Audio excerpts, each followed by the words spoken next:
वसई विरार शहरात एका पाठोपाठ एक अशा खदानीत बुडून मृत्यू होण्याच्या घटना घडत आहेत।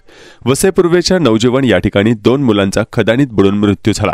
गुरुवारी दुपारी 3च्या सुमारास ही घटना घडली।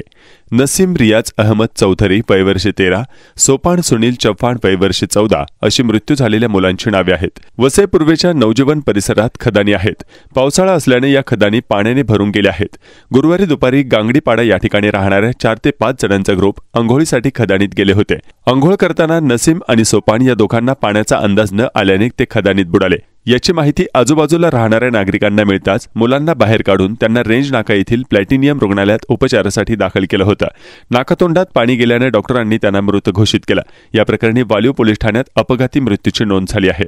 पावसाळा सुरू झाल्यापासून नदी, तलाव, खदानी, धबधबे अशा ठिकाणी बुडून मृत्यू होण्याच्या घटना वाढत असल्याने चिंता व्यक्त केली जात आहे।